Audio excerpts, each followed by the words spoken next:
Assalamualaikum warahmatullahi wabarakatuh.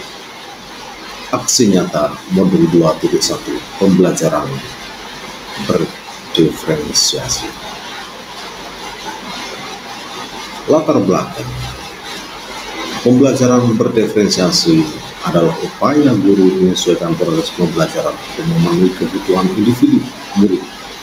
Menurut Tomlinson tahun 1999, guru harus konsisten merespon kebutuhan belajar murid melalui berbagai langkah.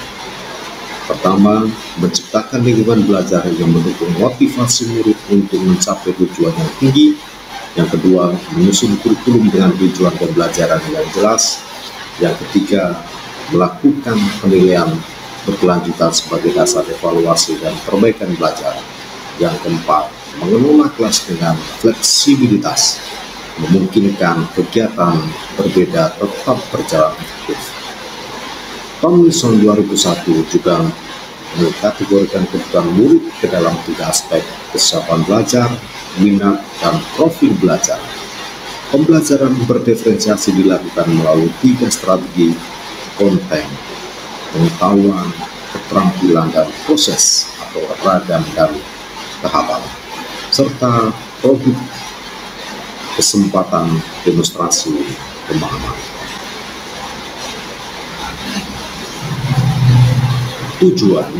Adapun tujuan yang ingin dicapai dalam kegiatan aksi nyata diantaranya adalah memenuhi kebutuhan belajar individu murid, meningkatkan motivasi dan keterlibatan murid, mengoptimalkan kurikulum berbasis diferensiasi, melakukan evaluasi berkelanjutan, dan menciptakan manajemen kelas yang fleksibel dan efektif.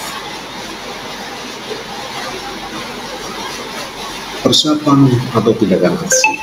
Adapun rencana pelaksanaan kegiatan aksi nyata adalah melakukan pemetaan kebutuhan belajar, kesiapan belajar, minat, profil belajar murid. Yang kedua, melakukan analisis terhadap strategi pembelajaran berdiferensiasi, baik berupa konten, proses, dan produk. Yang ketiga, menyusun RPP berdiferensiasi berdasarkan pemetaan kebutuhan murid.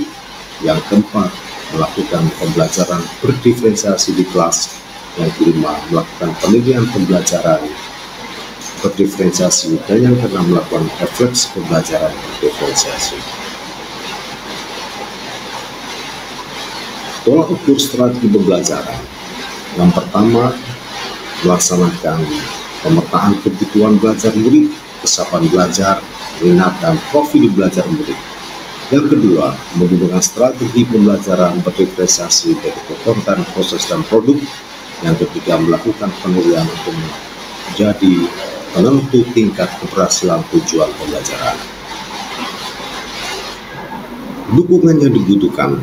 Yang pertama adalah kolaborasi intern, kolaborasi dan koordinasi dari kepala sekolah dan rekan sejawat.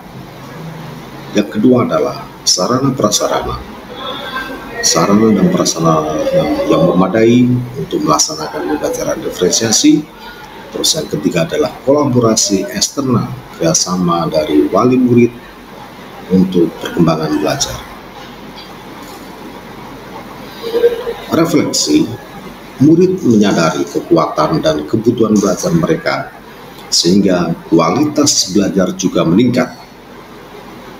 Memberikan kesempatan seluas-luasnya kepada murid untuk mengembangkan potensi yang dimiliki melalui pembelajaran berdiferensiasi. Umpan balik dan refleksi dari rekan sejawat sebagai masukan dan bahan perbaikan pada pembelajaran selanjutnya. Terima kasih, sampai jumpa di pertemuan berikutnya. Salam guru penggerak, tergerak, bergerak, dan menggerakkan. Assalamualaikum warahmatullahi wabarakatuh.